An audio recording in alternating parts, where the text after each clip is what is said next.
while the woman slowly took off her gloves, revealing 3 claw-like fingers. Then she removed her headgear, exposing a bald head looking really strange. At this point, the women in the audience started imitating her taking off their gloves as well. Suddenly, she opened her mouth wide, her eyes bulging, and she angrily declared that she would make all the children disappear. Then she pulled out a bottle of mysterious purple potion from her chest, claiming that it would make all the children vanish. The women in the audience were so excited they enthusiastically applauded her. Next, the woman started sniffing the air vigorously as if she smelled a child. She even lay down on the podium, flaring her large nostrils and sniffing hard. But that wasn't enough. She flipped the podium over only to find nothing underneath. It turned out that a clever little boy was hiding in the ventilation duct. Just then, a boy's voice was heard outside the door asking for chocolate. The woman quickly signaled to open the door. A chubby boy walked in, and the woman took out lots and lots of chocolate. As the boy walked closer, he looked at the clock on the wall. Oh no, time's up. Suddenly, purple smoke started coming out of the boy's ears and nose, and in a flash he flew into the air. When he landed, a big rat popped out of his clothes. Seeing this, everyone started stomping on the rat, causing it to scurry around in fright. The white rat in the ventilation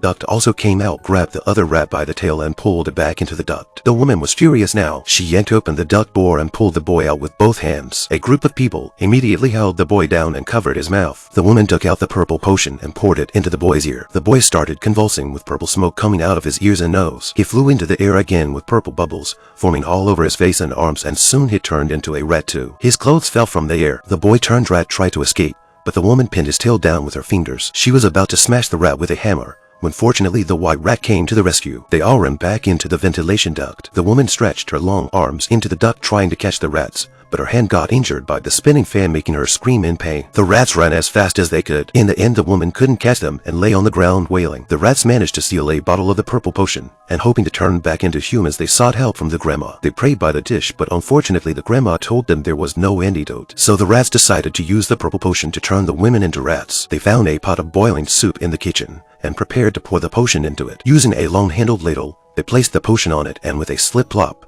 the potion fell into the soup, blending perfectly. That evening, a group of women were dining. The leader opened her mouth wide but didn't drink the soup. Then one woman stood up, convulsing, flew into the air, and when she landed, she turned into a big rat on the table. The other women who drank the soup also flew into the air, one after another turning into rats. The banquet hall turned chaotic with rats running around and people trying to catch them. The grandma with the 3 rats went to the woman's room. The grandma was busy packing the purple potion and didn't notice the woman had entered the room. The woman was furious and stretched out her long arms towards the grandma. The 3 rats worked together to place a mousetrap on the woman's claws, making her scream with her mouth wide open. One of the rats seized the opportunity to pour the potion into the woman's mouth, turning her into an ugly big rat. The grandma trapped the big rat under a glass, then opened the safe to take out a notebook that recorded the names of all the people who had turned into rats after drinking the potion. Finally, the grandma released the woman's black cat, which lifted the glass and ate the big rat. From then on, the 3 rats lived happily with the grandma.